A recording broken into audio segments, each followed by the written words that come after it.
Step into the world of gaming with us on Steam Daily, where we're exploring the most exciting releases of 12 December 2023. DreadMoon is a first-person shooter set in a world where primal ferocity clashes with vampiric tyranny. Inspired by classics like Quake and Halo, it offers a modern twist in a relentless battle against the vampire lord Balthazar. Early access multiplayer, free from December 12, 2023, features iconic modes like Capture the Flag and Team Deathmatch, an intense alpha mode, and explosive sticks and stones action. Explore a range of weapons from rapid-fire crossbows to deadly miniguns. Activate Blood Rage after shedding enough blood to unleash primal fury. Join the community Discord for pack coordination. In campaign mode, play as Auric, a werewolf knight, guided by the user to end the reign of terror unleashed by Balthazar. Solo or team up with 8 players for cooperative play. Let's now delve into the reviews. As observed by multiple reviewers, DreadMoon Early Access exhibits both strengths and weaknesses. The fast-paced gameplay and diverse weapon selection contribute to its addictive nature. The variety of game modes and well-constructed maps enhance the overall experience. However, significant optimization issues plague the game, with frame rate drops and stutters affecting even mid-spec systems. The online connection is unreliable, posing a challenge to player-based sustainability. Despite the potential seen by some, the game's current state, marked by weak gunplay and odd gameplay decisions, raises concerns. The developer's future efforts and updates will determine if DreadMoon can overcome its shortcomings and fulfill its potential as an enjoyable arcade shooter.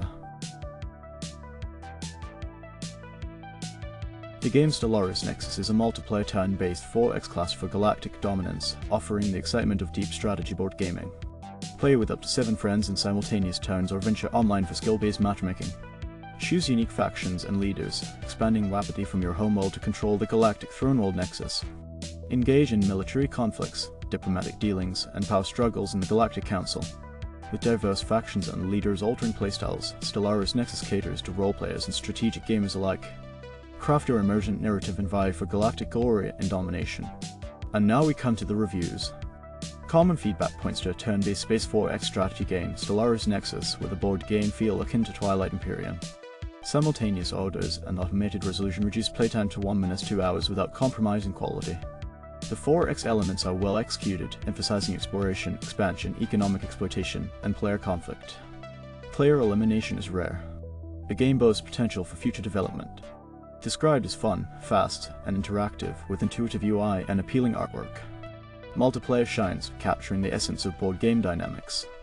Despite thematic ties to Stellaris, it significantly differs in gameplay and mechanics. Stellaris Nexus is highly recommended for a quick and enjoyable strategy experience with friends. In this exciting game, United 1944, players must navigate the twilight battles of WW2, blending shooter intensity with crafting, building, strategy, and teamwork. Inspired by late war guerrilla skirmishes, choose team-based urban warfare or solo survival in a historically rich setting. Scavenge resources, craft weapons, and build defensive structures to gain territorial advantage. Strategy is key: divide roles, share resources, and raid enemy bases to control the battlefield. With 40+ skills and customizable heroes, players can shape their WW2 story.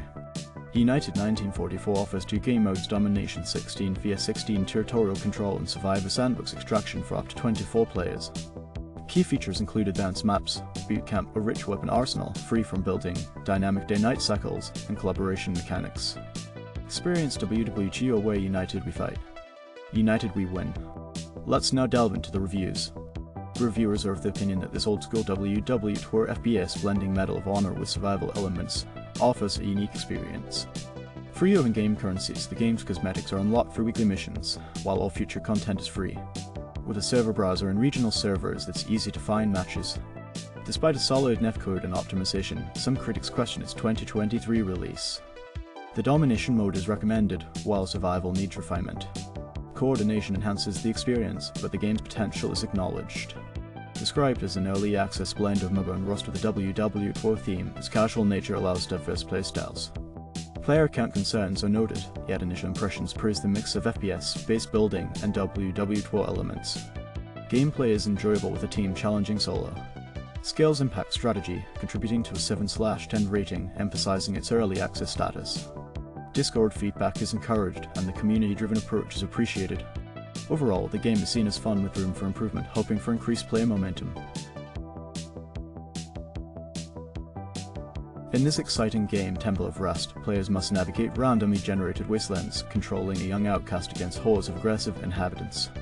The game features procedurally seeded levels in 5+ unique settings, 30+ ammo types, 16+ jump skills, and 14+ special perks. Players face 20+ interesting enemies and 4+ boss fights, experiencing tight and responsive controls with classic 8-directional movement. The local 2-player co-op option allows for diverse character aesthetics. With a compact gameplay designed for quick sessions 30 minutes 60 minutes per run, Temple of Rust also offers a custom-made soundtrack and high-quality sub-pixel art at 60 FPS. Developed by Jane's as a passion project, the game promises a bug-free release and ongoing support. Let's take a closer look at our next review. Common feedback points to anticipation for game's future development, positive remarks on graphics, and responsive controls with controller support. Some players find it a fun time waster, while constructive criticism mentions visibility issues when characters go behind walls. One player praises the game for meeting specific criteria, expressing faith in the developer's plans. Another player acknowledges the lack of depth and urges waiting for further updates. Mixed reviews note enjoyable aspects like smooth gameplay and hitting enemies, but criticize limited substance, boring weapons, and lack of story.